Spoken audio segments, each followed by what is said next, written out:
Hi, everybody, and welcome to the RHAP B&B for the finale of Big Brother 24 with a U, because how fun was it to see this season come to a close? My name is Mike Bloom, ready to wrap up this incredibly eventful season of Big Brother. Just to put it into context, as I bring in my co-host here, Liana Boraas.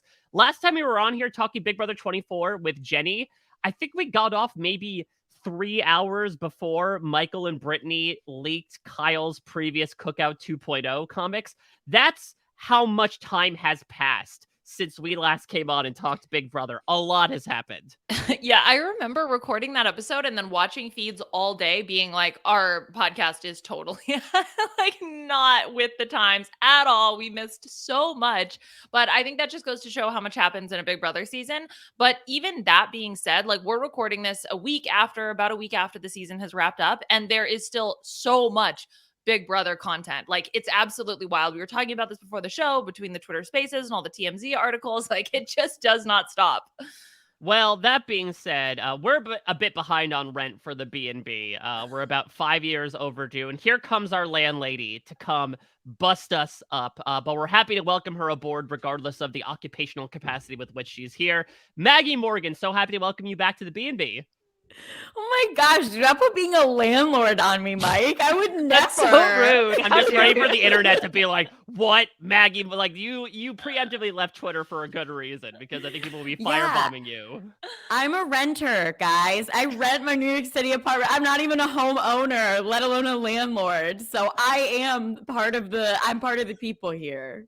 Well, to be fair, we found out that one particular person was a renter as well when we thought he was an owner, so maybe that's not good space to occupy. Hey-o. Okay, honestly, when that happened, I swear to God, I texted everybody in my phone book being like, oh my God. And nobody cared. Nobody was scandalized the way I was scandalized. I was fully scandalized by that news. I was like, oh my sweet Jesus, this is the biggest bomb to drop on us since, like, this is the biggest post big season drama ever. And everybody was like, yeah, I mean, obviously that sounds correct. I was like, nobody seems to care that Todrick doesn't own his house when it was a storyline of the entire season. And it was sad. Nobody gave me the reaction that I wanted from the news. Well, it's confusing because I knew he didn't own his house, but then there Yeah. was a rumor that it was like, but he did buy it eventually. Like when he did the video, I bought my dream house or whatever, he didn't actually own it at the time, but then he bought it. So I don't know, but I mean, clearly, so this is referencing the TMZ article that Todrick owes like $100,000 in unpaid rent or something Just like about. that. And then it's also fortuitous timing because he has just left the country to go to New Zealand to start his tour. So, listen, if they start banging down doors, they're going to find certainly some people there. There are still some 24 house guests left over, but he might have left them holding the bag. Yeah, Kylan was in charge of paying rent and he never got around to it. My God, yeah, it's talking about starting class action lawsuits. Well, we're here to break down the final few weeks of Big Brother 24, but of course, we got to start with where it ended. Obviously, the big news story, quite literally coming out of this finale, the impossible was made possible. And again, what I would call one of the best winner stories I've seen across any reality show ever. To see what Taylor Hale was able to do, we hail the Hale here. The Queen has been coronated in so many ways, so many appearances, so many interviews, etc. And to watch it happen and with such aplomb as well, right, Maggie? Culminating in this killer final two speech where I think any doubt that people had, including from, I definitely had some as well going in as to like, okay, well, Monty typically has that typical Big Brother winner profile that we've seen the past few seasons of like, not the best at anything, but a little bit good at everything. So he'll probably get it. To see Taylor absolutely bring it home, I think defy the idea of, quote, the resume and show that story bears out of a resume at any point in time. Just so beautiful to watch in so many ways. Yeah, it was honestly one of those moments where I was like, "Oh my God, I can't believe that I like can say that I covered this season, that like I was there for this. Like people always talk about Big Brother 10. Like Big Brother 10 is the biggest, Big Brother lore. That was before I started watching. I started watching season 13. So I always have felt like I missed out on a bit of like the best Big Brother. People talk about 10, 6, they talk about All Stars. It's like that was like the Big Brother renaissance. So when she did it on finale night, I was like, I can't believe that I watched this, that like this has happened. It really goes to show just how much we all felt connected to Taylor's story, that I was like, I'm a part of this in some way. I have nothing to do with this, literally nothing to do with this, but I was like, I was here. Like I was rooting for her. She did it. Like it's so amazing. And I can't remember the last time that somebody who I was so wholeheartedly rooting for won it and did the thing. It's like a true Big Brother Cinderella story. It's absolutely incredible. Incredible. For me, watching the finale, it felt a little bit like Whiplash, going from the jury roundtable then to the final speeches, because I was so nervous for her. I was like, oh my God, they're talking up Monty. And the compliments that were paid to Taylor were more like, yeah, she's got, she handled adversity well, right? It wasn't like, oh, and she played a good game and she positioned herself well. Whereas all of the compliments to Monty were all very game based. Clear Turner was never going to win. Great, done. Put that aside. They literally laughed when Dr. Will said, like, well, doesn't Turner have a shot at winning? And they're like, oh, God, no. You listen, we are in the game. We're not outside, but like, even we know that he has zero chance of winning this game. Yeah, exactly. So, okay, so good. So no Turner. But then I was like, oh my God, I think Monty's going to win. But then as soon as Taylor started answering those questions and Monty fumbled the bag so hard with his answers, I was like, oh, it's done. There's no way. How does someone not vote for Taylor after that speech? Like, that was the only thing I could think. It was so moving, so empowering, which makes sense given all of her pageantry background. So it just, wrap it up, give her the money, like call it a day. Give her the money, give her the E-Reality Award, give her the cruise, give her the lays in AFP, her DMs. Yeah. Exactly. Like lots of stuff coming in for Taylor. And yeah, it was really nice to see that amount of passion because, again, and I will continue to stump for this, I really do not like the way they do finales on Big Brother US. And now they've like sort of put it in Canada as well, even though it's not live on Canada, but like feeling like you have to put an eviction in the finale, right? And then it leads to these incredibly truncated jury questionings where it's like, I will read from the card that the producers have given me prior to stepping on the stage with an incredibly generic question for the house guest, and you have 30 seconds to answer. Like, Taylor was actually able to make good TV out of that, which I will give her all the kudos to, and then be able to actually spin it into something that worked really well for her. I mean, I feel like it's been a hot minute since we've had this good of a finale. I know that 19 is really the last one I can think of, and that was more of like a WTF, oh my God, I can't believe this is happening. I think from then on out, we've had moments, right? Like to see Tyler lose in 20 was certainly something. 21, if you're into the schadenfreude of seeing like Mickey have to come out in reaction to the comments he was making. 22, people call Cody cutting Nicole the best moment of the season. It was.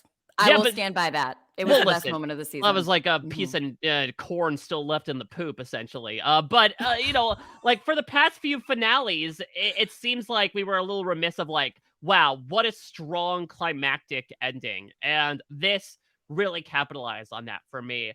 And, a lot of people, I think, dictate their enjoyment of a season based on how it finishes. I know there was certainly a lot of discourse leading up to the finale as to like, what do you think about this season? And a lot of people said, well, if Taylor wins, then I'm going to love it. If she doesn't, then I don't know how I'm going to feel about it. So all that being said, Liana, we're a few days removed from Big Brother 24, even if to your point, it feels like we're in Big Brother 24.5 right now with all the Twitter drama going on. How do you think about this season? Okay, so it's really interesting because I think if you let's say it's a Survivor season, okay? You know the outcome. You can edit the episodes in a way that tells the true story about what she overcame, right? Because what we saw on feeds versus what happened on the actual show, very different, right? I mean, they did bring it up, of course, a little bit, but I think if you were crafting a narrative, knowing the ending of the story, that season, the way it's edited is going to look so different. So for my feeling of the season, I saw the full story. So of course I'm going to have this, memory of, oh my gosh, she had to deal with so much bullshit. And then she, was able to make her way to the finale chairs and win the season. Like, that's so epic. That's so amazing. But actually watching the episodes, I don't know. Like, if I were to look back on sort of the way that the season as a whole, let's say, someone finds the show and they go back and they start watching, and they're going to walk away, I think, with a very different feeling than we did having lived that experience. Yeah, what do you think, Maggie, about that? Specifically the idea of like the show versus feeds, because I would agree the discrepancy, I think, was perhaps at its highest that we've seen in a while when it comes to how Big Brother 24 played across, particularly like the treatment of Taylor. I would say that, but then like my grandmother watched the season and was like rooting so hard for good. Taylor at the end. Like she was pulling for her. She called me at 10:30 on finale night and was like, "She did it." Like that's how Aw. excited she was. So, like I think that, maybe perhaps as the feeders who watched it and reported, like I reported on the Kyle day. Like we saw it all. So I think that maybe we are like, I don't like the way this is edited because we saw every single minute detail. But I hope, and maybe I'll try and get my sister-in-law to watch the season and see what she thinks and get that perspective because she didn't watch live. Like I think that maybe it does play better than we think it does. I hope, at least, given like the casual nature of my grandmother being so rooting for Taylor. But I think that this season, honestly, like as I get further away from it, maybe this will change. But I am somebody who always, my favorite players are the strategists. I love the Tiffany's of the season. I love the Tylers of the season. I like the person who's kind of running circles around everybody, who gets to play this epic grand game. Like that is the gameplay that I'm most interested in. And yet Taylor just absolutely captured my heart. And I kind of feel like this season has everything. It has this amazing underdog story where she triumphs. It has moments of absolute ridiculous humor. We have Muffin Gate, like we have some of the funniest things that have happened in the past 10 years of the show. We have the leftovers forming a true underdog alliance, causing absolute chaos throughout the season. Like I will never forget the day that Amira was put on the block and the house exploded. And I was texting Mike Bloom, like, are you kidding me? And they're like, Monty is out there crying right now. And Joseph's walking around the house looking like, somebody killed his dog. Like those moments of just absolute, like, the good guys are winning. That theme throughout the season is so strong because the good guy does win at the end.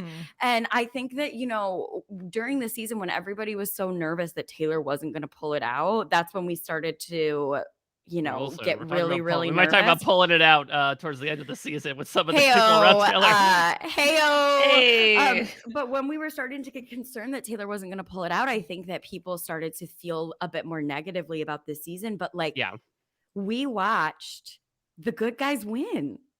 Which, when does that ever happen on Big Brother? My roommate started watching live Big Brother 21, and I would just tell him over and over, like, whatever you want to happen is not going to happen. Like, it's not going to happen. Just so you know, like, you're thinking of all these ways where what you want to, it's not going to happen. And it happened this season. It's just, I think that looking back, this will be a top 5 season for sure.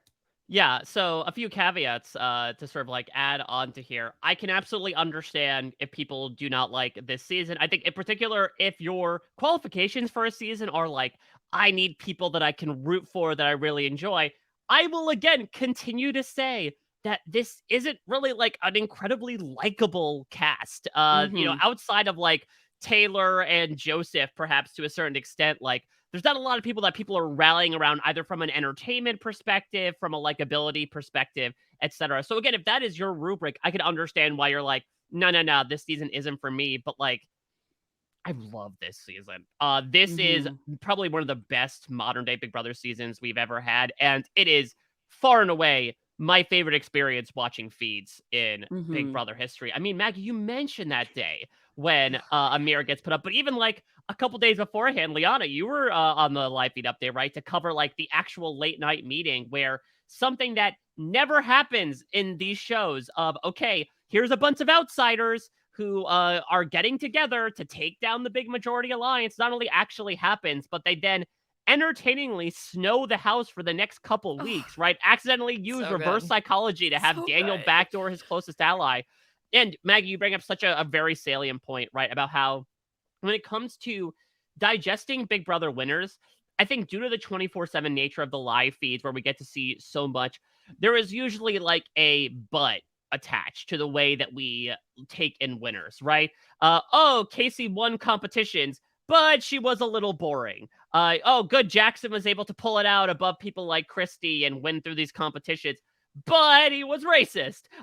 Cody had a domineering hand over the season, but he also made it boring and didn't really have much of a personality. Same thing with Xavier, right? Like, I feel like Mhm. we like to assign a bunch of those things to the winners. That doesn't make it the most palatable outcome just due to the fact that we see so much. And we got so freaking lucky so many times over the course of this season. Not say including Taylor's win, because I don't think it's necessarily luck based, but it's just so great to look back on this idea of like, again, this absolutely incredible story. Liana, I think you bring up some very valid points about how Big Brother editing leaves a lot to be desired in terms of the sound effects and the over explaining the competitions. But like, it's one of those rare times where we were able to follow a narrative for a winner for a show that's edited, building the plane as they flew from beginning to end. And I think they very much lucked out in that regard as well. Remember Big Brother 17 when Steve Moses doesn't show up for the first half of the season? Like, they got Mhm. incredibly lucky that the winner was involved in the narrative essentially every week. And that's also what I go back to is, I look at something like the aforementioned Big Brother 10 and I'm like, okay, something happened every week. Whether it Mhm. was a big blindside, whether it was a big character moment, whether it was a big argument, etc. That went away for a long time. And I thought the US was incapable of it for a while. I was looking at Big Brother Canada 9 and 10, which I feel like ascribe to that, of like, especially Big Brother Canada 10, of like something wild happened every single week. This season had that, right? Between Mhm. week 1, Paloma, week 2, Pooch blindside, week 3, leftovers forming, week 4, Nicole being backdoored by Daniel, week 5, everything with like the hot potato. Okay, let's keep the nominations the same. No, let's not. Week 6, Alyssa nearly getting backdoored by her own, by her own cuddle buddy, essentially, like, et cetera, et cetera. You could argue the most boring week was the last one we had in the house, which was the final 4 week. And you could argue even then, like, we technically had the Monty Taylor quote unquote breakup / breakdown happen in that week as well. So, like, this cast is so freaking messy that they Mhm. found ways to entertain or at least have us talking each and every week, which I can absolutely not say about the past however many Big Brother seasons, even leading into the finale. Again, Monty is the first time since Paul where someone won the final HOH and took the wrong person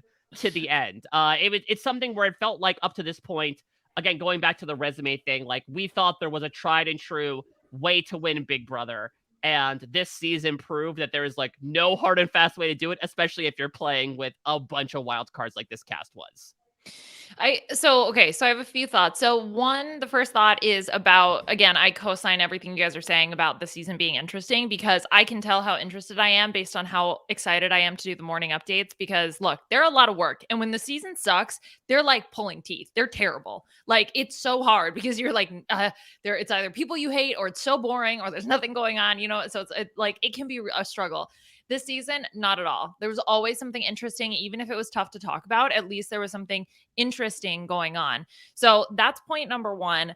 Point number two, I forgot. So I'm just going to stop talking and hope that I remember it and some point say it Oh, in the you're Montying future. it right now. You're Montying it. Oh!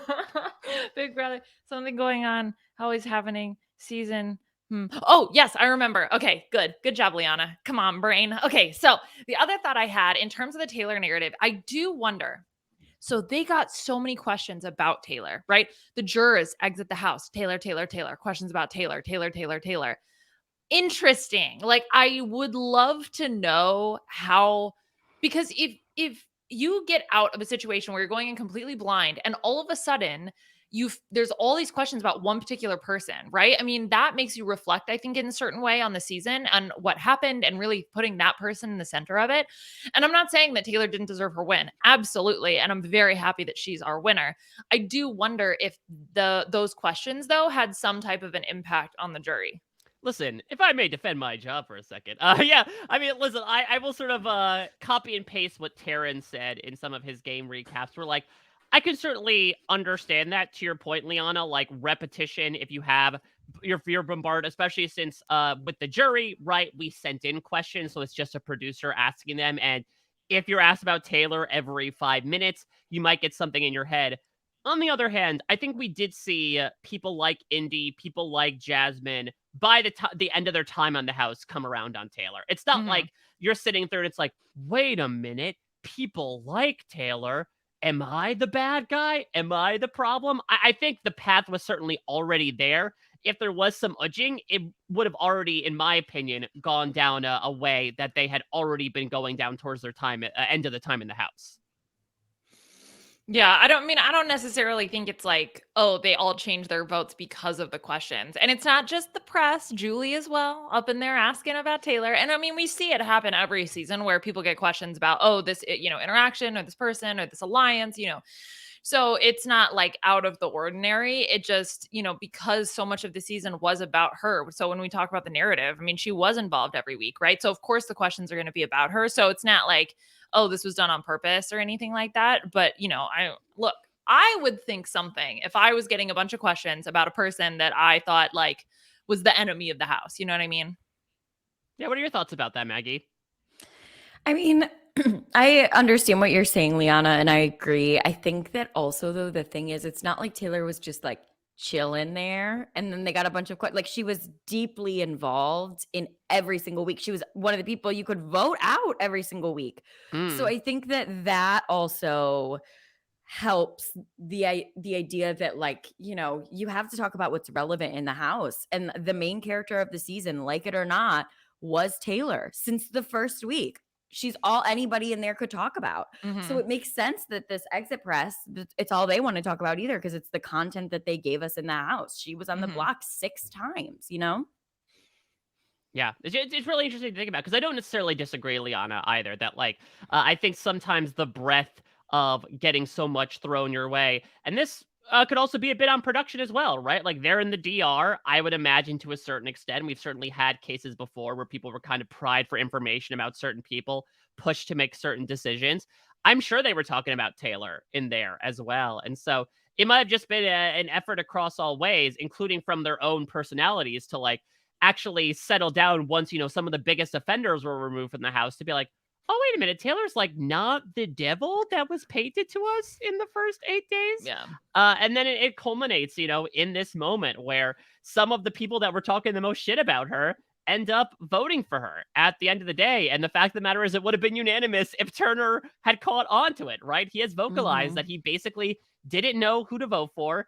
He was voting for Monty because he thought that's the way everyone else was voting. He was going with the house one last time, but the house was very much against him. So even with that, we get one more blindside out of this Mhm. blindside-filled season. It's just like it's so funny to me because I remember at the beginning of the season, like because the cast dropped, someone gets removed. Like it was all very chaotic, right? In those first Oh, like yeah. 24 hours or whatever for the season. And so I remember I tweeted at Peridium. I was like, okay, day 1 of me tweeting at Peridium to make Big Brother content. Day 2 of me tweet. And then the second day I was like, okay, I'm good. No, thank you. Because it was like all the bullying and everything's going on. So it's just so funny to think of like that's where we started to then where we came. Ugh, It's Yep. amazing. It's amazing. absolutely incredible. And Yeah. also there's a narrative too that I think everybody like has sort of skipped over just because it's so focused on the Taylor narrative right now because she won, like rightfully so. We had the Michael is going to crush everybody narrative. Yeah. Like we had to Yeah. deal with the fact that Michael is like one of the most winningest contestants ever. And had he not been stopped, like that was a huge part of the middle part of the season. Like that was a Mhm. huge part of the mid jury. Michael absolutely could have run away with this game and rightfully so if he had been able to beat everybody out. Like, how do you compete with Yeah, that? something And that's forgotten in the season. He broke a record. He Yep. broke the record yes. for most veto wins in a season. He tied a 15-year-old record in terms of number of competition wins in a season.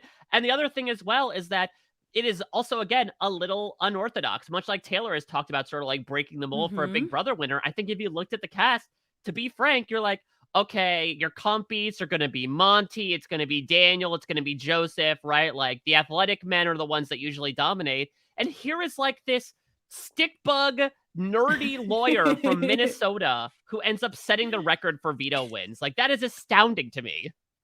It's just so good. Like, and that's the thing, you know, okay, Big Brother 20 is my favorite modern Big Brother season. It was when I first got into RHAP and I listened to the morning updates. I loved Tyler on that season. It was so messy for the first 7 Oh my weeks of the God. season. It Yeah. was so chaotic. And then it just came to a screeching halt. And the last 4 weeks of the show were so boring. And you didn't get that on this season because during that time, usually when it gets so slow and so boring, that was when everybody was like, can Michael be beaten? You know? So we really didn't have that moment where we were like, okay, let's just get this over with. Like, let's write X the check, you know, like we really didn't have that moment this season. And I think that is why, like, every single week we were sweating out here. Yeah. We were sweating, or we were glued to feeds, or we were trying to figure it out. Like, you're right, Liana, you know, you can tell how exciting the season is based on the morning updates. I was jealous of people's days that they got to talk about. I was like, yeah. dang it, I wish I got to talk about that. Like, since when am I ever like, oh man, I really missed out on doing a morning update this day? But I was like, dang it, I wish I would have been able to talk about this today. I have so much to say, you know, like, it's just there was so much there. It's great. Yeah, like, oh god, I hope this is still going on so when it gets to Saturday, I can talk about it kind of Yes. stuff, which like never Definitely. happens. Yeah, like, oh, ever. I can't wait to talk about Brittany trying to convince Turner to put a sympathy vote for Alyssa so then she could blindside Taylor and send her out. Like, again, wild stuff going on, even up to their nonsensical reasoning to make the final 5 and final 4 each an entire week. Like, at least this cast was like, all right, well, we'll be able to pick up the ball and run with them the vast majority of the time, even if the timing is like not exactly ideal. Mama will provide, don't worry. Yeah, oh my gosh. I just so I think it's going to be really interesting to reflect because I'm thinking, Maggie, about what you said about being a top 5 season, and I think like for sure, since I really, you know, was involved in the like online Big Brother community, I think for sure this is the best season. So, you know, now it's just sort of a matter of like, okay, where do I think this falls? And it's honestly top 5, I think might be accurate. It's so incredibly eventful.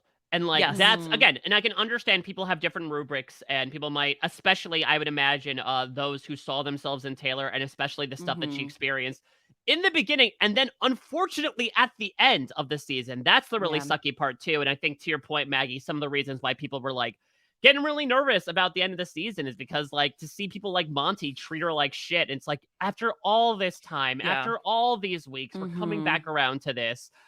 You know, this is who you lay with in a manner of speaking. It sucked to watch. And I'm not going to say that obfuscates any of it watching her win, but like it helps it taste a lot better, right? Like Taylor's karma really was the 17th house guest to see some of her worst offenders first go out in the pre-jury, and then to watch this guy who spends the end of the season trashing her have the cocksureness to be like, I'm going to take her to the end. Turner's the big bad that I have to slay. I'm going to take her to the end, and I'm going to clean up. When I asked him, like, what votes did you think you had? He essentially said basically all of them, right? He said like 6 or 7 votes. And then for him to realize very quickly that lost him $750,000. Like, it's wild. Again, not seen since Paul, and I think definitely cathartically not seen from a Big Brother season, honestly, maybe ever. Oh my god, it felt so good. And it felt so good, especially because of all the misogynistic takes he had throughout the whole season. To be beaten by a woman was just so, especially Liana, because he underestimated her. And that's what I've been thinking about this whole time we've been talking. Like, Taylor makes me so proud to be a girl. I'm like, yes, like she just, Everything about her, like, and she won Mhm. using these, this very aggro strategy, that the X's, that the Codys, that the Monties, that the Jacksons, like this very dominating aggro strategy is the exact opposite of what Taylor did. Mhm. And she just was able to pull it out. And it made me, I was, we haven't had a female win against a man since since Casey and Big Brother Right. 20.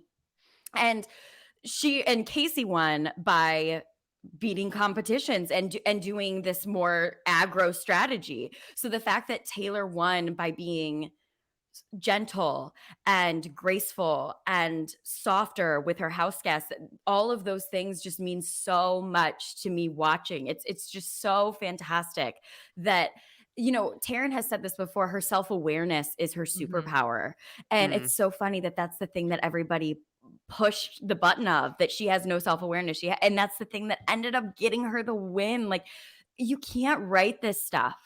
Like, Yeah. me trying to write a screenplay, I'm like, I couldn't write this if somebody asked me to. It's No, just, yeah. Mhm. it's so Shut down the final cut. good. Like, this is the Oscar-winning screenplay. Maybe if someone does like a Mhm. biopic of Taylor the Big Brother house, imagine.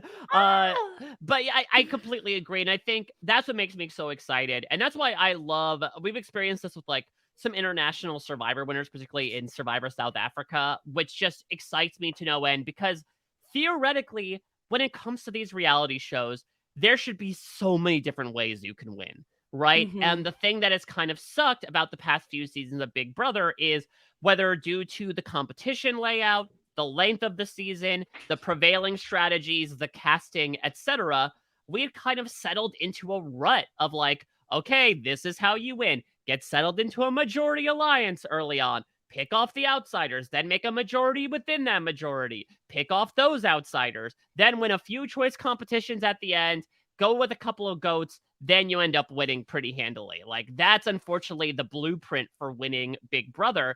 And this and Canada both completely reinvigorated for me this excitement of like, yeah, you can win the game without needing to settle for that blueprint. And that is so redeeming for me. Such a breath of fresh air of like, okay, yeah, actually, there are different ways you can win the game. I carry that over to Survivor as well. Like someone like Marianne winning, who I think would usually be cast as like a stock character on another season of Survivor. It just makes things really excited to me because it makes me realize, like, yeah, reality TV should be full of variables. We shouldn't be settling ourselves into a constant or a rut, even 20 plus years of doing this show, as to, okay, this person's going to win from day one because they have X, Y, and Z. There are so many different ways and so many different paths to take. And we have really been proven in 2022 in particular that first and foremost.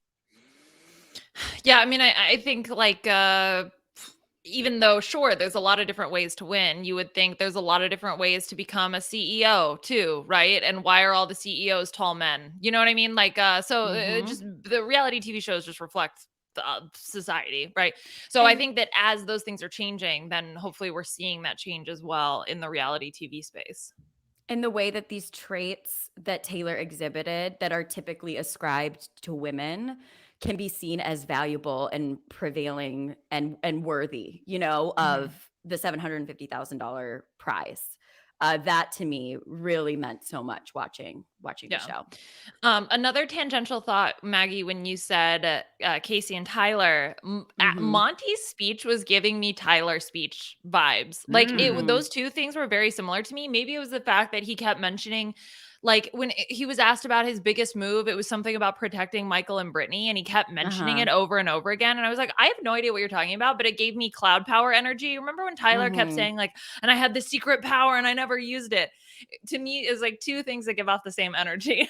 Yeah, I think it's Yeah. just like whether you're in Survivor especially, right? Because sometimes the jurors have not been there with you for the pre-merge. Like, try not to mention things that happen before the halfway party unless they really are part of your story. Because at that point, that was a whole ass 2 months ago. Yeah. An Mhm. entire literal season in the world has passed. Yeah. Like, people won't necessarily care. Because I think didn't he talk about the whole like Nicole and Daniel stuff? I think Mhm. that was what he particularly mentioned. People are like, Mhm. yeah, we haven't been What? talking about that guy since, like, And that's also July. and Who? that's also Taylor's story. Like, Taylor is the one who dealt with Nicole and Daniel. Like, Taylor is the one who was horrifically bullied by them. So why are you trying to, you know what I mean? Like, anybody watching it would be like, yeah. So Taylor, what do you have to say about them?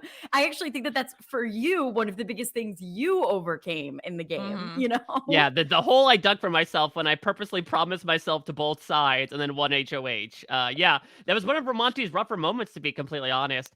So, to move into some of our other stuff, usually we've been doing this season, right, of like, well, let's give BB Comics names to some of the house guests. We might want to skip over those, A, because we had like a whole 8 people that were still in the house, which was half the cast. And B, God, like, I know I say this every year, Liana, but like, are these the worst? I know that you were on with Rob and Puya to do like a big diatribe about everything happening, but truly, I do feel like these may have been the laziest, at least. Quality is obviously in the eye of the beholder, but definitely the laziest namings. Yeah, we definitely, we went through them all. We did a deep dive. I'm trying to pull up some of my personal favorites from the season because it was like the Abira, for example, was just like, what? Like, it's not like she's works at a brewery or anything. I don't understand. It's just a really terrible play. And then Joseph just being shredded. Like, what? The only good one was Kyle's because he has a reptile dysfunction or whatever. Yeah, which was like, especially because that was the week after he was evicted, right? Because that was what during Terrence's eviction week. Like, man, insult to injury would be putting it mildly, right? Of like, yeah, let's talk about the narrative where this man's outed for his racist comments and then basically like unanimously evicted by the house, and then we're gonna talk about how he has trouble in bed. Like, this man will understandably self-described. Yes, he said it. Gloating, being like, I was lasted 10 seconds in bed. I'm so sorry about it. Again, like, there's no allegedly there. We are off the ledge at this point. Well, he said it multiple times too. So it's not just like a one-off comment. Okay. They've talked about this quite a bit. Taylor Chip was the other one I thought that was good. Yeah, because again, it was something, her and Jasmine's, which I think was like the Sprainiac, were the only ones that pulled from within the house. All the other ones were like, God, Alyssa, Melissa. Okay, sure, that works. We got to talk about Jasmine. In general? Yeah, I was going to say, Maggie, of course, has been beating the drum for Jasmine, and then some. And who was right? Who is online being absolutely hilarious? Who is poking fun at herself? Who voted for Taylor in the end? Who has a tattoo of a half-eaten muffin on her ankle? I mean, come on, you guys. Jasmine is in the Hall of Fame for my house guest. She's second only behind Rennie herself. Come on. Think of the memes, everybody. Think of the memes. The cane in the pool. The cane in the pool. The cane in the pool, the blindside butterbeans, the muffin, the ferret. Come on, you guys. Nobody in the past 10 seasons of Big Brother, except maybe Devin has a daughter, could surpass Jasmine on my list. I love her, and I will take all of the praise of I knew it. I knew it going in. I could tell. She had that look in her eye. I had it. I love her. She is, bring her back, CBS, please, for me. Oh my gosh, it's so funny. It's so funny to hear you talk about it too, because I remember your interview for the class of 2020. You casted the hot mess season. Yes. And I remember being like, Mike, we need this woman. Yeah, we gotta get her. It's so funny that because I feel like, if you did that today, Jasmine is number one with a bullet on that list. Yes. Oh my gosh. She is. Mwah. I love you, Jasmine. You are amazing. Never change. Please, for the love of God, never ever change. Oh my God. Maybe that DR voice though, because that was like, Jolie. It's part of the memes. It's part of the meme of Jasmine. When the internet she even said it when she put her key in the box, right? Did you say like, y'all both look better than corn pone on the side of the highway? Oh my gosh. When I saw the internet start to edit that photo of her saying blindside butterbeans to be in slow motion with lasers coming out of her eyes, I knew that they saw the light. I knew that they knew that we had struck gold with Jasmine. Apple pie. Well, that's the thing is, again, she got the rare call out in these comics because another thing was, remember, in like the first big competition of the season, she broke her ankle.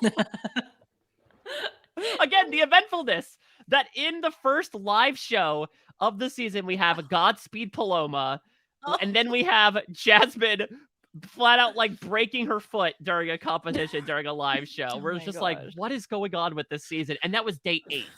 Yeah. Oh my gosh. Yeah, because they had to like repurpose the competition with the weird like half elimination kind of thing. Yeah. Oh my Yeah. gosh. What a journey we've been on. But then not only does she break her foot, she then wins HOH during a pie eating contest. Well, and then there was the whole controversy about like, did her foot actually touch the ground? Is the confetti moving because like she just touched it or because of the air? Like that was a whole thing. Oh my gosh. Yeah. So then, like, by comparison, right?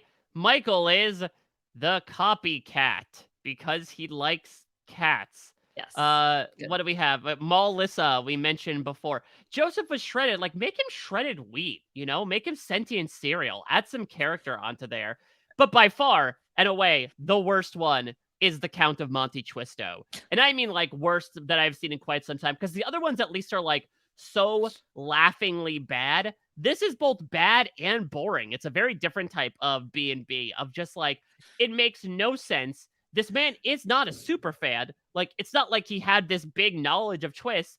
And also, like, it makes no sense for his personality whatsoever. They just completely assign something absolutely, asinine. And unlike Alyssa, I guess you could say, oh, it's a pun, Melissa.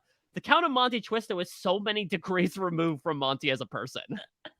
Oh, and we know Big Brother fans obviously love French literature as well. So it just like totally fits in. Yeah, absolutely makes no sense. No sense. He didn't even have a twist. Like, really? Right? I mean, did he win a power? No. Makes no sense. I mean, that's also another thing. There was no power. That's also the thing we should talk about. Is like, yeah, Festy Besties and Dire Fest were both on paper pretty bad twists that ended up getting kind of saved by the entertainment that these house guests provided. But outside of that, like, I wonder, this infamously happened in Big Brother 17, right? They started the takeover stuff, and then after, namely the Audrey stuff happened, they're like, oh, okay, we don't need to do this. Like, the house guests are creating their own entertainment. Do you think there was a certain way where they're like, okay, maybe we don't need to throw as many things in here as we need to because the house guests are creating their own entertainment, or was it just completely coincidental? God, I mean, I hope that was recognized because that shows some self-awareness, but I don't know. I mean, because we didn't see that typical Sunday, competition. We pretty much got the HOH on every Sunday, and I would much rather have that than some random comp. So and to me that seemed like it was an active choice, right? Because it's not like they had come on, if they have a twist planned, right, they're gonna do it. Okay, so I feel like it was probably a premeditated decision in the first place, and then ended up working out well because of the cast. Yeah, so should we be hopeful then, Maggie, for 25 moving forward, that this is what they're going to stick with? Like, yes, it sucks to not have the HOH crowned on Thursday, but if the other side is doing an roadkill team captain, roulette wheel, whatever, it's BB Bucks competition on Sunday, it's the devil we know, in a manner of speaking. I'm going to tell you what I told my roommate back in Big Brother 21. They always do what you don't want. Yeah. Whatever you want to happen, they're going to do the opposite. So no, Okay. I have no hope. So I love Sunday competitions, and I hope that they do all of them. So, I also love the image of Maggie as sort of like this grizzled war veteran being like, you don't know what I've been through. You have so much wide-eyed optimism in you. Those eyes will fade soon into the darkness that I reside in. Let me tell you what I've seen. I think Big Brother 22 broke me. Like I remember that competition that Christmas ultimately won the HOH of, where it was like Davon and Christmas at the end. I will never forget. I was like on all fours in my living room, like, please. And then it didn't happen. And the entire, like, that was the worst week of the season. Like it was just, yeah. And I was like, well, I'll never have anything nice ever happen in Big Brother ever again. Yeah, Big Brother does that sometimes. That's why I mean, this season I would say probably the last time I was like this invested, probably 17, I would say. And so that's been a long time. You Yeah. weren't invested in Big Brother 20. It's like fascinating to me to hear people talk about Big Brother 20 and not like, because it's my like one of my favorite seasons ever. I mean, What? it still is maybe the best pre-jury, though. Yes. This might have supplanted it, but still, like that pre-jury was incredible. I think to your point, Maggie, it's a bit obfuscated by like the way that everything ends up concluding, which I think casts a bit more of a pall compared to like all the fun chaos that was happening, even through the whole Rockstar accidentally giving Tyler the way to know Tev. Mm-hmm. Yeah. Yeah. So I would agree with that. But 20 has also, I think, a lot of really great memes. We got Rockstar's daughter's birthday. Then Anal Lice, which is my personal favorite. I have a bunch of gifs of Winston. Puzzle. Yes, the puzzle. We all know where we were when Caitlin's puzzle happened. That's what I know exactly where I was. I know exactly what I was doing. I know who I called after. It's like the equivalent of like a big celebrity dying. Like you remember where you were when Caitlin's puzzle happened. It's so bad. I can't believe shit. Anyway, yeah. So no, I mean, look, I do agree with you that the first part of 20 was absolutely amazing and just like super fun. Who flipped, right? Again, so many iconic lines. But I think, just because the ending was boring, I think you kind of forget how great the first part of the season was. Yeah.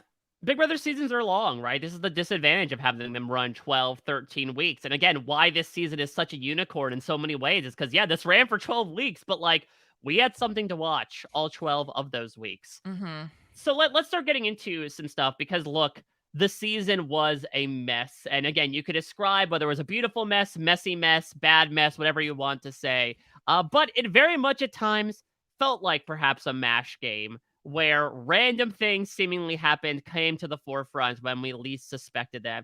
And so I think it's only appropriate that you two play a bit of MASH to figure out how you might have done in this version of Big Brother 24. So, of course, how it's going to work is, again, we'll go one at a time here. I'll start with you, Maggie. I'll give you a category. You give me 4 things in that category. I'll do a little bit of magic behind the scenes to then come up with the outcome that you faced should you have been in that Big Brother 24 house. Lord help you. Oh, gosh. I would not have survived. All right. Well, let's start here, Maggie. Give me 4 objects or memes from Big Brother 24 from this season. Blindside Butterbeans. Okay. Kane in the pool. Kane in the pool. Gotcha. Muffin Gate. Muffin Gate. Gotcha. Monty flirts like George Washington. Yes, the heat of the bear. They're all my favorite. All right. Give me 4 numbers. 7. 2. 39. Okay. 21. 21. Okay. Give me 4 nouns. Ooh. Doctor. Okay. Mall. Lissa. Shredded wheat. There you go. The Joseph superhero that never was. Good. Finale outfit. Okay, and then finally 4 Big Brother 24 house guests. Taylor. Jasmine. Michael. Amira.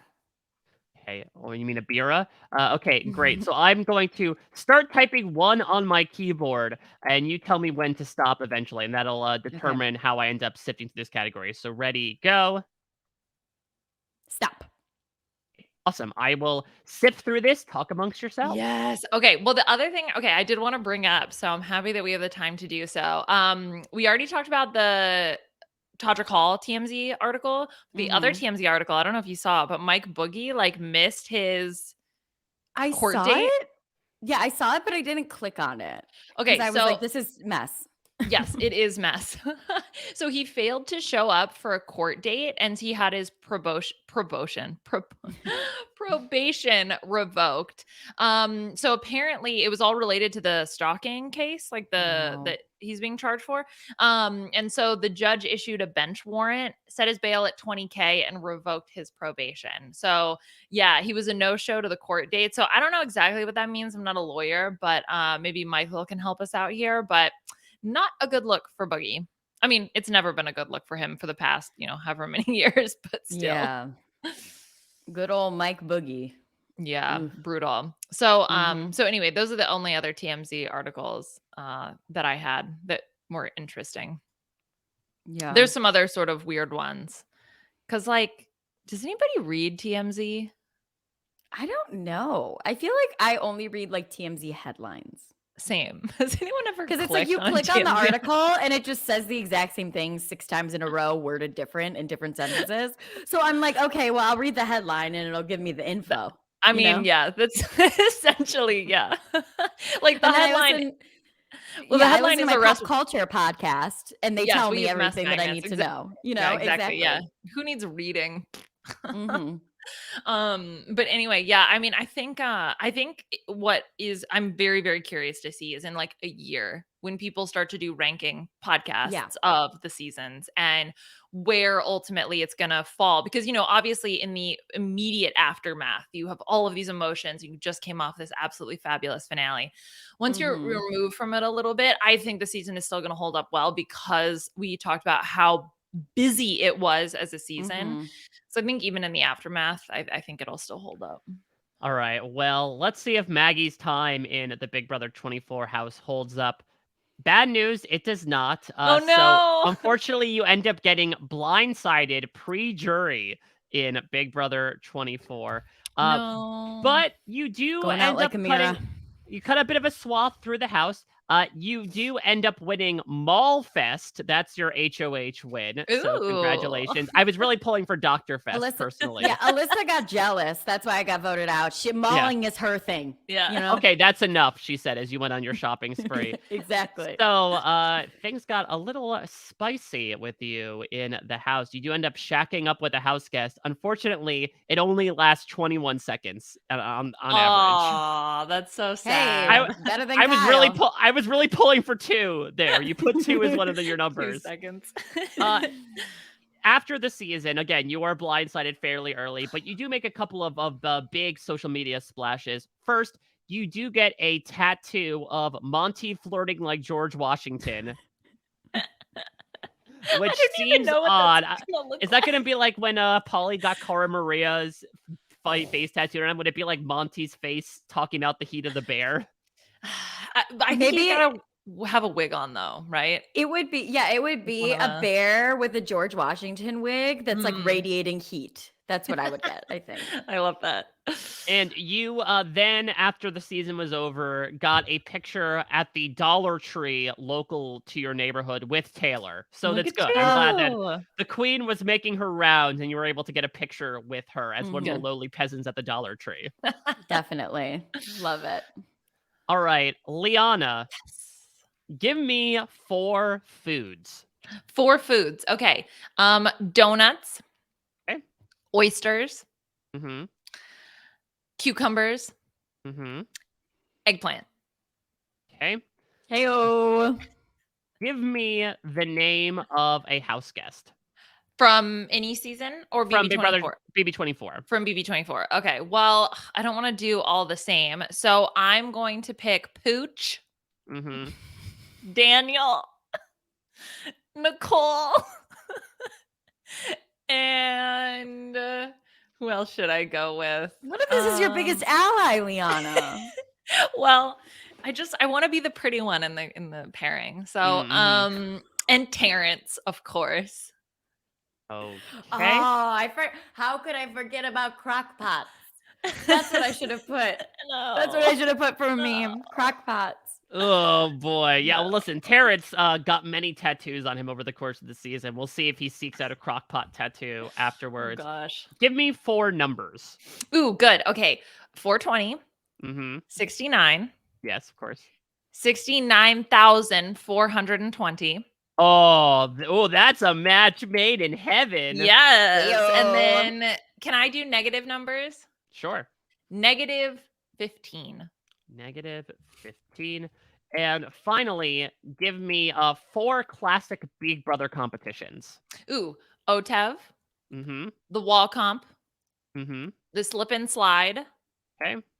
and let's go with what the bleep. I know. What the bleep happened to what the Yeah, bleep? Maybe I maybe love you What could the talk Bleep. about that as we segue into the determining of what ends up happening to you here. So again, I'll say start. I'll start typing one on my keyboard, and you let me know when I should finish. Ready, set, go. Stop. Oh, okay. Wow, Kyle. Didn't realize you made an appearance here on the B&B. All right, talk Okay. amongst yourselves. Dun, dun, dun, Well, dun, dun, okay, dun, dun, dun, dun. Liana, all of the Big Brother classic competitions, like Mhm. I know which ones I would be good at and which ones I would probably be pretty bad at. Mhm. And like make no mistake, I don't think I would be great at any of these competitions. But what is one that you were like, no, I do not want to play that one. I can't. I absolutely not. Don't bring that anywhere near me. I think any one of the sort of like the counting ones or the question ones, those not a problem. So I think it's Yeah. definitely going to be a physical competition. Honestly, I would probably say the slip and slide, especially Mhm. because of the slow mo gifts that always come out of that Sure. competition. Roop, roop, bang bong, like those are going to be all the Ding sound dong. effects. I don't know, ding dong. I think that would probably be the one I would pick just because I would die of embarrassment watching it back when I fell on my ass so many times. Sure. I also have not the slip and slide, but the one where they're on the little spinning discs and they get hit by the thing. Oh, I that's a good have one. Yeah. intense motion sickness, like really, really horrible motion sickness. And I do think I would barf. Like, I don't think that there's any way Listen, that I would make it through that without barfing. You think Claimed that he did though, but he ends up winning it, so you never know when the adrenaline's flowing. Okay, well, they didn't show that he barfed. I feel like there's just no way that I could make it through that competition without my barf Mhm. being on national television. Like that is, I feel like for who I would be in the Big Brother house, that would be something the Mhm. editors would be like, "This is gold." Like get Ugh. Maggie projectile vomiting in there, you know? Well, I think then you're gonna, then it's tough because like Bowl Arena, for example, any type of those like Oh, spinning competitions, I think then that would be tough. Cause I know this what like the first part of the final three was like spinning, but it was Please, Liana, more. mhm, call it by its name. Please call it Wiener Fest. Sorry, Wiener mhm. Fest. Yes, everyone holds on to a giant wiener that spins, but it's sort of spun. It was mainly like it felt like it was a wall comp because they were hanging. You know what I mean? So maybe the spinning wasn't so bad, but definitely the I one you're talking about with like the where it goes around like this and they smack into stuff. That's tough. uh-huh. And then they spin really fast. Like I like if I saw I would probably tell all the other house guests like I suck at spinning. And when I saw that it was up there, I would be like, "All right, everybody, I'm gonna cry. I'm gonna barf. Nobody judge me. You Yeah. know, just nobody judge me." I apologize to the people next to me. Yeah, Yeah, they call you Big Mags now. You'd be like, "Oh, it's Big Meech reincarnated." Start literally. throwing apples at people's kidneys. No, literally. All right, so Liana, let's find Yes. out how you did in Big Brother 24. So, a little bit of bad and good news to start. You Oh. were also evicted, but you were evicted in a costume. Ah, good. Okay. And I don't know if, like Indy, you just like took off. You said "F the punkatard" and just threw the headdress off as you walked out. So you did get in a little bit of drama in the house because you stole Jasmine's eggplants and you ate half of it. Okay. Very You serious about her eggplants. Is she? Yes, we're gonna get matching tattoos at the end of the season. Now, it is interesting because Maggie did forewarn you, Liana, like, you're picking these house guests. These could be your closest allies. Now, again, some more bad and good news. Oh N- no. Nicole is your closest ally, but you do Oh. accidentally backdoor her. So, Oh, thank God. congratulations, Daniel. Okay, Uh, good. you were nominated 69 times this season, Yes, nice. which, man, talk about Big Brother And seasons lasting forever. Mhm. well, maybe it's like I'd have to get nominated each week. Yeah, no, I couldn't be like renominated. Okay, never mind. No, unless yeah, Big Brother went on for like legitimately an entire year, maybe that would be the case, but Yeah. otherwise it's an impossibility. And you end up watching some Peridium videos preseason to win the slip and slide competition, your much beloved Oh. gift competition. All right, great. You know what? I'll take it. Honestly, if I had been nominated negative 15 times, that I would have been more impressed by. That would mean what? You Mhm. won HOH and veto 15 times because that Yeah, means I you guess can't be so. nominated. Right. Yeah, I think that counts as a negative nomination, right? No? Yeah, I I think don't know. so. So that should make Michael shine even more. He got Yeah. negative numbers of nominations from everything that he won. So listen, far from an ideal outcome for the both of you, but you certainly have things to walk away with, right? Liana, you have arguably one of the worst moves in Big Brother history and a slip and slide gif. Mhm. Maggie, you have a Monty powdered wig tattoo and a photo with Taylor from the Dollar Tree.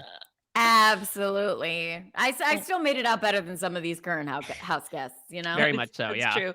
Mhm. The other moment, because we were talking about Michael, please everyone sit down. I have one thing to say, and then just walks out the door. That's Oh, also so iconic. So, so, so iconic. Yeah, it's one of the best oh, double so evictions that we've good. had in some time, Yeah. right? Because like Mhm. even just put on top of it the Judd-esque aspect of like Michael getting completely cut down as one of these power players, accompanied by him doing like semi-bitter first throwing his clothes entirely under the bus. Burns Brittany, just lights her on fire. I Ugh. think Stina Stinks on Twitter at Mhm. one point in the season was like when everybody was making fun of Michael and putting the hair on him, the Karen being like, Karen don't hair, go to yeah. like Uh-huh. yeah. She was like, you guys don't have faith in Michael the way that I do because yeah, he plays like a Reddit game bot, but at his core, he is a messy Twitter stan. And Yes. Yeah. wow, in that double Yes. eviction, did he prove it? Ugh, amazing. Ugh, Yeah, like I so hope good. Michael gets to come back.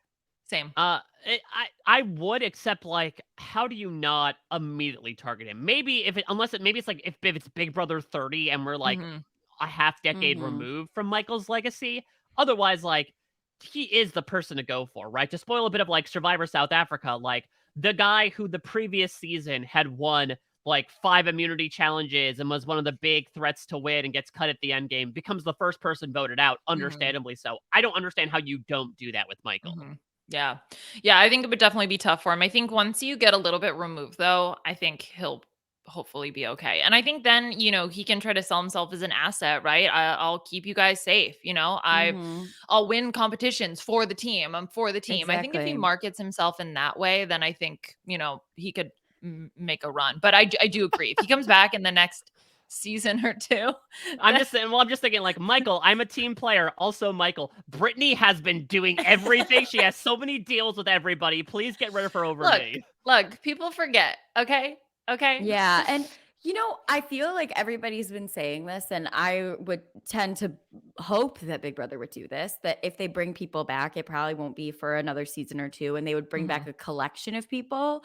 And like you put Michael next to somebody like Tiffany, I think Tiffany is a bigger target to me than Michael is. Like Tiffany is the best strategist to come out of Big Brother in 15 years, Like I think that if he's in there with a couple of other really fantastic Big Brother players, that definitely lowers his threat level a lot. What do you Yeah, I mean, think? well, Uh, Michael wasn't like the best strategist Uh-huh. overall, so I think that is working in his favor as well. well, we should talk about this because again, the next time we'll be talking Big Brother will be once we know what Big Brother 25 is. 25 is a bit of a milestone. Now, look, with 20, they had people in the audience, but they didn't necessarily embody this idea of a milestone season. Do you think they would actually do that? Or do you think they would take, again, the Dirty 30 approach of like, it's only our 25th season? I mean, they did All Stars with 22. That's so random. You know what I mean? So like It I was just because of the pandemic, though, yeah, I because they suppose so. couldn't Yeah. cast. But I don't know. I get the sense that they're probably going to do a new cast. I don't think it's going to be returnees for 25, but that's just a gut feeling and I have absolutely no evidence, but I'm saying it with chest. I think that because 22 was so bad, they like touched the hot stove and they were maybe a Mhm. little spooked for a little while. And we just came off of a all new player season that was really awesome. So Mhm. I feel like I could see them doing returning players for 25 and making it a big milestone season if it's like Julie's last season, Mhm. But I don't see that We're happening, sending you off know? Julie Chen by bringing back all her favorite players. God. Claire, daughter of God. Child of Child God. of God, yeah. Taylor had to tell her under duress, essentially, that she won because of God. Yeah. Oh, Yeah, Truly. so it's just an interesting idea, though. I hope it's not the case because actually I compare it to like Survivor a bit, where Jeff Probst, right, infamously made that comment of like, okay, I don't think we really need a returning player season. We're really doing well with our cast with 41 and 42. Say what you want to about the quality of either 23 or 24, but I think they both were entertaining in very different ways between the cookout, what they were able to accomplish in 23, and just all the malarkey in 24. Like, I think right now casting is feeling okay with where they are at the moment in terms of new player cast, where it's not like what we experienced a bit back in the day of Survivor of like, they don't feel particularly good with their new player cast. They're going to do a bunch of like, let's incorporate returning players into our seasons year after year. I would imagine I agree that much like Big Brother Canada 10 as well, right? Another milestone season that didn't necessarily go all stars except for appearances. I think they may do that. And hell, they might do something similar where like, famous past house guests will pop in and hang out for a week. Maybe that's their version of a 25 takeover. Yeah, that's entirely possible. I could see something like that. Okay, you know what? I think it's time to wrap up this episode of the B&B with a game that has nothing to do with Big Brother 24. We're Yay. talking about Victor and Nicole, everyone's favorite couple from Big Brother. They recently did a interview with our very own Rob Sesternino. They're partnered or spokespeople for whatever. I'm not sure what the agreement is, but with this company called BabyGanics. They are a baby company that makes baby stuff. That makes babies. They may. I don't know. So I'm going to ask you questions about that interview. Okay. Did you listen, Mike? No. I made Liana it through a minute. reached I made out it to through me 1 minute. early on in the season. Rob, of course, did allude to some stuff when I was on with him earlier, and I was about to check it out, but Liana's like, don't. We need this for a game. I did watch. Listen, if there is a tiebreaker question about the Jerry O'Connell Real Love Boat interview, No. I've got that on lock. That is my area of expertise because that was enigmatic in so many ways. But no, I missed out on the, what is it, like Nicola Vicole? What's their ship name? Oh, do they have a couple name, a ship name? It's Vic tough because Cole? It's The Vicole. Arroyos. Vicole? It's tough because Nicole. again, much like Derek and Claire, which we had a discussion about this on the Amazing Race podcast, like when shipping happens off-site, essentially, it's tough for the fan base to sort of like revolve around them and come up with a name from a unanimous perspective. So like, I guess Vicole has to be it, right? Instead of it's Nictor. Yeah, Nictor is not what we're going It's with. listen, I let's not get close to what that might sound like. All right, let's just get into these questions here. So, Mike, we'll kick things off with you. So, your first question is so messy, Liana. This is so messy of you. Okay, you know what? This game was actually submitted by a listener of the B&B, one Who? Sam Moore. Sam! Oh wait, should that have been Alyssa's comic book name? Is a listener? A listener. And it's just a giant ear on legs. Yeah, she'll love Sam that. Moore, you are a messy, messy boy. You are messy. Yeah, you need to be cleaned up. Ew. Isn't this about With poop? baby Isn't that wipes. the thing? Yeah. Yeah, well, that's good. That transitions us nicely into the first question. So Victor and Nicole are promoting a photo campaign where you can win a year's supply of diapers. Okay. That's a lot. Listen, as someone who has been wading through diapers for 3 years, like that's a hefty prize. That's the equivalent of like $50,000. So there we go. All right. So the way that you win is you post a photo. And what is that photo called? They have a cute little name for the photo. I think it'll become clear when I read the answers. Okay. So is a multiple choice? Is it A, a portrait? Is it B, a poostagram? No. Is it C, a poocher? Like a picture, but a poocher. Why? Or is it D, a glamour poo shot? I think you have to pay a lot of money to get a glamour poo shot. I'm pretty sure there's a corner of the internet that There's an offers that. OnlyFans for Pretty sure that. the Nolan twins might be wading into that corner of the internet. Stop! Oh my gosh!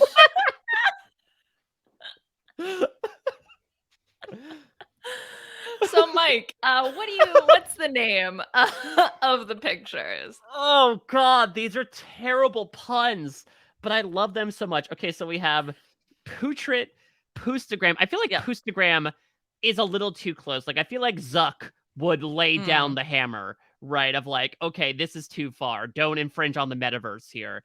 Poocher? Yeah.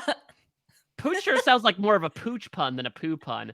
And then, of course, the Glamour Poo Shot. So this is when you take on Glamour Pro Shot. Yeah. All right, I'm going to go with, I think Pootrit sounds the most right. That is correct. Maggie, maybe you heard the word putrid in your 1 minute of getting through the interview. But No, yes, I heard Mike. it. If you're not a patron of Rob Has a Podcast, you're Pootrin. missing out on this amazing podcast called The Patron 5 for 5. Pootrin 5 And for 5. Rob described this interview to his lovely wife, Nicole. And that's where I heard the Napo. term pootrit. Okay, great. So on the board, Mike, you have 1 point. Maggie, let's go One to poot. you. One poot. Okay, that's enough from you. All right, so these are all quotes from Nicole. Okay, 3 of them are real, 1 of them is false. Can Okay, you please so do it in a Nicole voice? no, guys, no. Holy No, crap. holy crap. Oh God. Okay, so when talking about the pootrits, what did Nicole say? A, we like to talk about poop. B, all of a sudden your baby is covered in poo. You're covered in poo. You forgot the diaper bag in the car. C, we just need to be reminded that we're all imperfect. Or D, I like to be transparent and relatable. Which one of the quotes did she say, or did she not say? Who came up with these answers? Who came Well, up with she the said fake 3. answer? 3 are real. Was it you, 3 are Liana? real. 3 are real. 3 are real. Who came up with the fake? Who came Me. up with the fake? Oh my God. Oh my Was God. it C? C is who I'm guessing. I was still stuck on the poo puns. So yes, I wrote, we just need to be reminded that we're all imperfect. Yes. Oh Which, my- because that's she like said- the theme of the thing is like, oh, being a parent is actually hard and it's not glamorous because no one knew that. So you're supposed to like take a picture of you changing your baby's diaper, but with no baby in it, like just you covered in Oh. poo. That's like the you're like poo trip. grossed out. Wait, what? Well, I don't think it's a requirement that you're covered in poo, but they did talk about that a lot. No, I am not getting someone to take a picture of me knee deep in shit. Okay, well, clearly you don't want to win a year's supply of diapers. Okay. Yeah, And it you know shows. what? I have standards. They're very low, but I have standards. And me slathered in dookie is where I draw the line. All right, let's get away from the poo talk. All right, Mike, because you're going to get canceled soon. So, all right, Victor is now a state trooper, but what is Pooper. his? It's thin ice, Mike, thin ice. Victor is now a state trooper, but what is his side hustle? Is it A, OnlyFans? Is it B, an Uber/Lyft driver? Is it C, a barber? Or is it D, rapping for podcasts on Fiverr? Oh, if only. Renap, I think, needs to take 3 on their mailbag song from Spicy V. But he has to do it as the eagle puppet. Mm-hmm. Oh my Where's gosh. my money, Robin Akiva? Okay, so it's obviously not that one. Barber would be interesting because, right, one of the infamous things about Victor when they talk about like how Nicole changed him was how he cut off those luscious locks and has a haircut now. But I would imagine it's gotta be him driving a Poober, perhaps. So I'm gonna go with B. Wrong. C, barber. Interesting. Look at this. Victor getting behind with the Clippers. Well, we're sticking with Victor for this next question, Maggie. This is for you.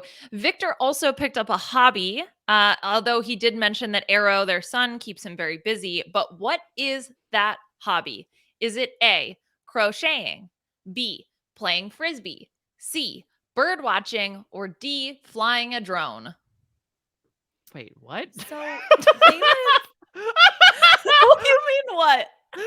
Well, I was flying a drone a hobby. That's like saying I race a car around the yard. That's my Oh, hobby. your drone flying? I don't know.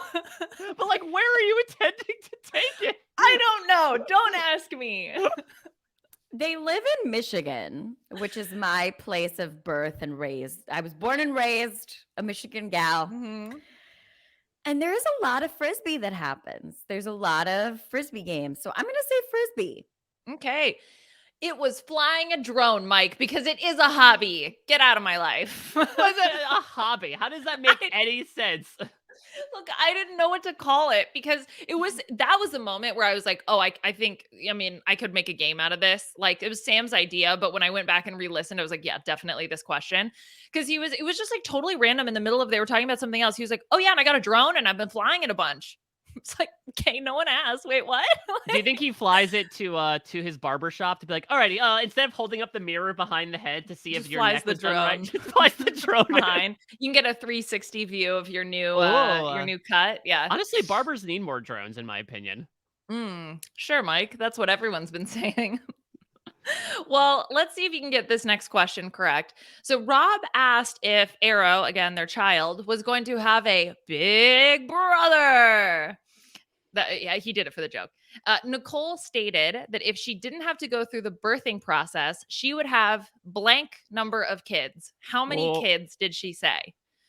2, 4, 6, or 8?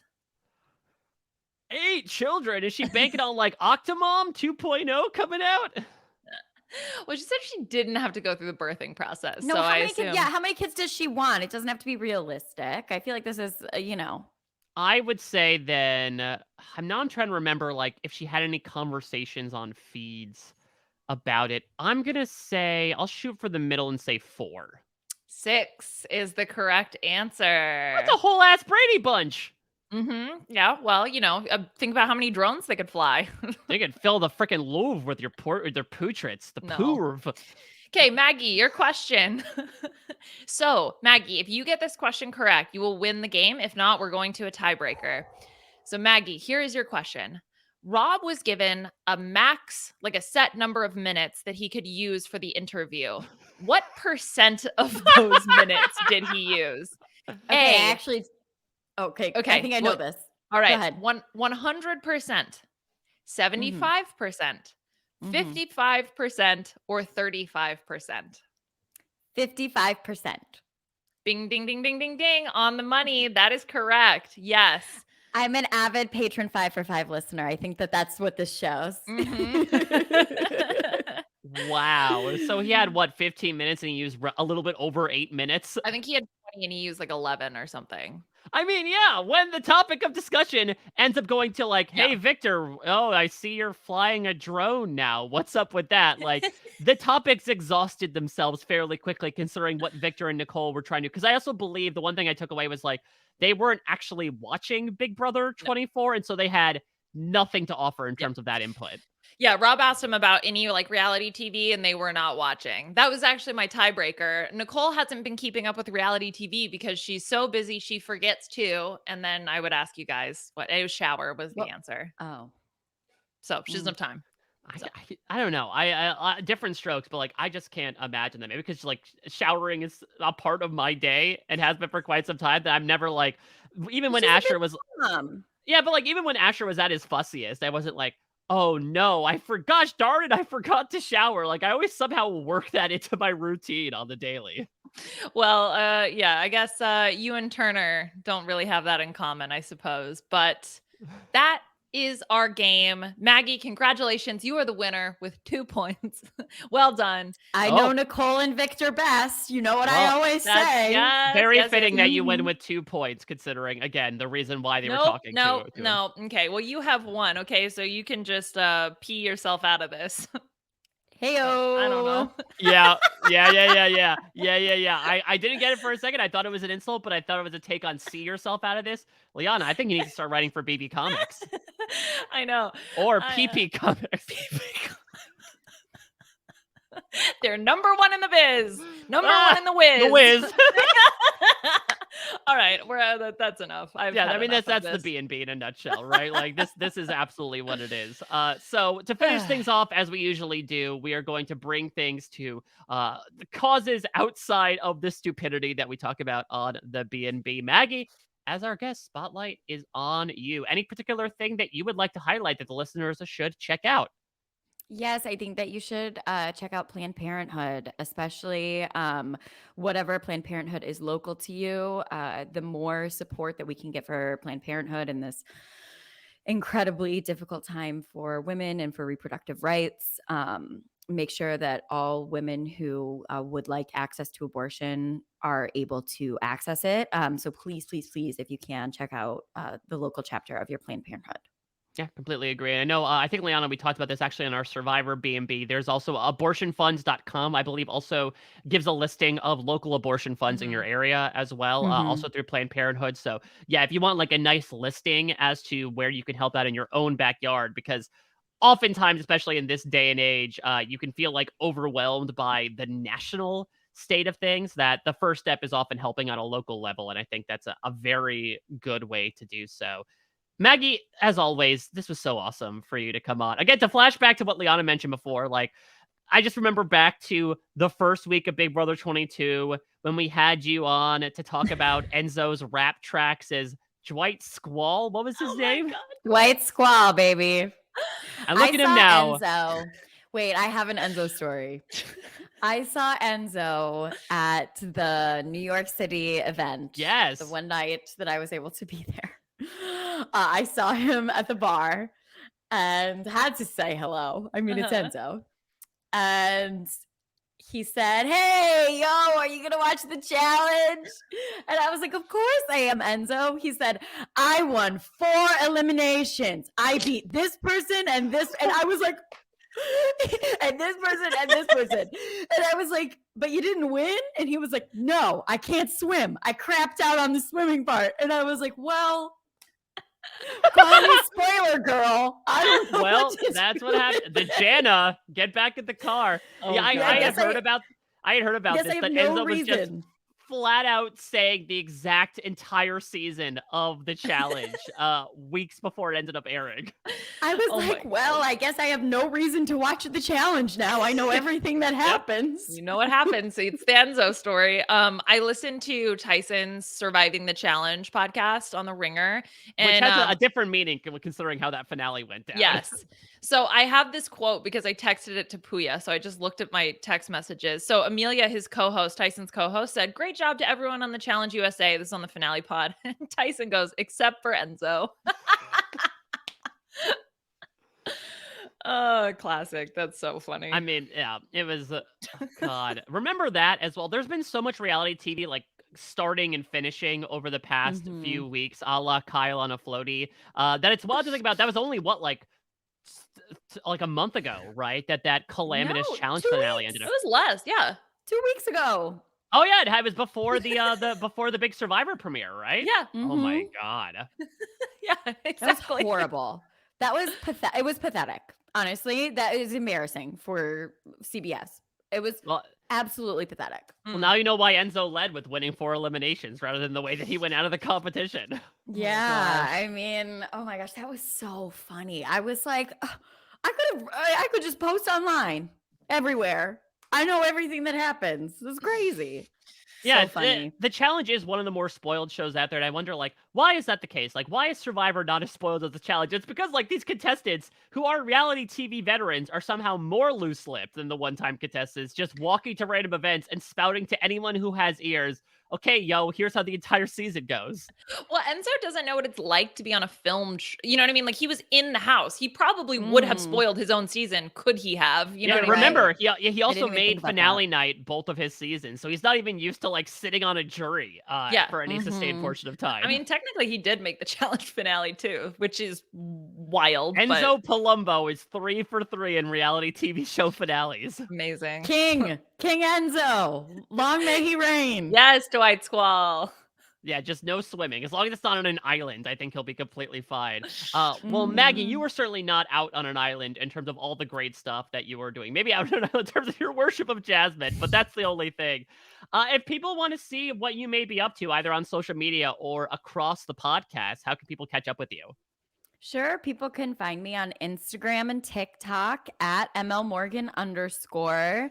That's where I'm at. Thank you guys so much for having me. This is just so fun. I love talking to both of you. You both get me. You know, you just really get me on like the true level, the truest level. I'm loving watching Amazing Race. This is my official bid, Mike, to please come on an Amazing Race podcast this season. Okay, I love the Amazing Race. I really have such an affinity for it in a way that I think I didn't expect to. I didn't, because it's so straightforward. It's no mess basically in The Amazing Race, but I love it so much. And this season's really great. I'm having a great time. I'm loving DX and Claire. They're so awesome. And yeah, I'm watching that and having a good time. Also, Great British Bake Off. I just realized in the middle of our podcast that that's on. So I'm going to watch the new episode. It's tough Lots when of there were reality these TV. it's tough when there are those Friday drops, right? Because I feel like there's just Mhm. so much going on that you're like, I'm not used to watching reality TV on a Friday. So yeah, that's Mhm. understandable. Yeah. Well, Liana, what do you have baking in the oven in terms of podcasts? Well, I'm glad you asked. You can follow me on Twitter at Liana RH. I don't know. Oh my God. Okay. So this made me think of this. So when there's a store called Boot Barn, Uh-huh. and it's in Arizona. Well, there's one in Arizona. I think it's a chain. But anyway, so I was visiting my family and we drove past the Boot Barn and my mom and I came up with the Boot Barn song. And it starts with, well, we're going on down to the Boot Barn, going on down to the barn. And so when I said, well, it reminded me of that. Well, okay. So you can follow me on Twitter. That's another BB, Boot Barn. Yay! Maybe that should be our version of Buffer Snuff for Big Brother called Boot Barn, which ones do we boot and which ones do we send to the barn? Yes. Okay, so Boot Barn aside, you can follow me on Twitter at Liana RHAP. I am podcasting about The Masked Singer with Puya. We just recorded this past week's episode. Super fun. Very much the season is a mess. We talked about this last week, I think, on the Survivor B&B. But like but we've already gotten through like 6 people and we're just blazing on through. Chris Kirkpatrick, by the way, sorry, spoiler alert. Chris Kirkpatrick was one of the contestants on this season. It's wild he didn't make it further. I guess it's just due to the format, right? But yeah, because there were 4 people in that first. He was like the last one to be unmasked. So if the 2 other people got eliminated, he was the last one. So is it more embarrassing than him backdooring himself, him appearing on The Masked Singer? No, I don't think. Yeah. Remember when that was this year? That was this year. That Celebrity That Big was Brother this 3 year? happened. No, Yeah. it was not. It was Beginning of 2022. You know, Oh my and God. to Liana's point earlier about like knowing that you're it's a good season when you can do a good update. Oh my gosh, towards the end there of those Big Brother Celebrity. Oh my God. I think Sam texted me and was like, please, you're the only one who will do it. And I was like, all right. I remember, actually, I've been reading some stuff, obviously, with like the TMZ stuff that you mentioned before, right? With Todrick coming up, and someone was like, oh, I didn't, like, because it says Celebrity Big Brother's Todrick called, and they're like, oh, I didn't watch Celebrity Big Brother. What happened with Todrick? And it's just a reminder of just like how terrible he was, but then also a reminder of like everyone giving it to him on finale night and him. Remember when he stormed off the jury questions, and then there was that whirlwind night where he ended up canceling all the media interviews, which like, listen, if the clip of me interviewing Monty had gone viral, I could only imagine what would have happened if I had the opportunity to interview Todrick, because yeah, that was rough. But again, that was like, what, like 8 months ago that ended up happening. Yeah. Oh my gosh. Yeah. No. Anyway, that's okay. Yeah. What Survivor B&B? We're recording tomorrow. With speaking of Big Brother Canada, the Big Brother winner will be Winter Baby Kevin Jacobs will be here to talk to us. Wow. And that is it, I think. That's like a talking head style. I love it. Or like the B-52s. All right. Well, you can follow me at a Mike Bloom type. I just mentioned the post-finale interviews. I did literally post-finale, like in the minutes following the finale. It was a wild night, but a very fun time getting to speak with Taylor, Monty, and Turner. You can be sure to check it out. There are some other really fantastic interviews that have been happening later in the week. But if you want those raw post-finale thoughts, particularly with Monty, this ends up being one of the only Monty interviews that has ended up happening since the season aired. So if you want a bit of that rarefied air, be sure to check that out. And of course, I'm doing plenty of interviews over on Parade.com, doing Survivor Weekly Exit Press, which has been very fun, and Amazing Race Exit Press. To Maggie's point, it's been a very fun cast so far. Had a really fun time with the boots from last week. And this time I got to talk with Rex Ryan and his blindingly white teeth. It's a wild experience. So check that out. Liana mentioned the Survivor B&B that we're doing. And then over on post-show recaps, I'm doing my usual stuff with House of the Dragon and Lord of the Rings. And actually, about 20 minutes from when we're getting off here, I'm going to be on the newest monthly game of Roll Call, which is the new monthly board game podcast on RHAP, where I'm going to be playing with several different types of people, including the aforementioned Puya, Tara, and Kirsten McInnes is going to be there. We're going to be playing the Game of Thrones board game. I read the rules. There are a lot of rules. It's very complicated. We're all going to absolutely make a mess of it, but it's going to be very fun. So be sure to check that out. It'll obviously, I think, probably be in already happened by the time you're listening to this. So check it out, obviously, in retrospect. And Congrats on your win. thanks, Enzo. We're just going to put it out there, okay? Yeah, exactly. Yeah. Just like we're putting out there a good season for BB25, that's the next time that Liana and I will probably be talking about Big Brother when things come back around in July. Hopefully a bit more lead time in terms of the cast, so maybe we could try to do a preseason. Remember when the preseason was one day and they still ended up having to remove one person? Just a predictor for the mess that was to occur. But thank you all for following us. Look, it was a big season of Big Brother. I know that Liana and I only did a few check-ins here at the B&B, but it was really fun regardless. Thanks to Chappelle, to Jenny, to Maggie, some of our finest guests to have to talk through weeks upon weeks of delightful Big Brother content. And that'll be happening, next year, 2023. We'll see what BB25 holds. Will it be new players? Will it be all-stars? Will it be the Julie Chen Memorial Children of God season? Oh my God, that sounds like she died. 2023 is a long time from now. We don't know what the world will look like since that time. I'm Mike! not wishing that. I'm Mike, not why putting would that you out there, say okay? that? Oh, Lord. Oh, boy. Well, I might as well be taking a poo trip because I feel like I'm wading in the crap that I'm sifting through at the moment with the words I'm speaking. Thank you all so much for listening. As Maggie said, check out Planned Parenthood, abortionfunds.org. Support those causes near and dear to you. Thank you again for listening. We'll be back talking Big Brother 25, or if you're a Survivor fan, we're on the reg every week talking Survivor and doing some fun and games around that, including with some Big Brother crossover like Kevin Jacobs. So thank you again for listening. We'll check you out at your next stay.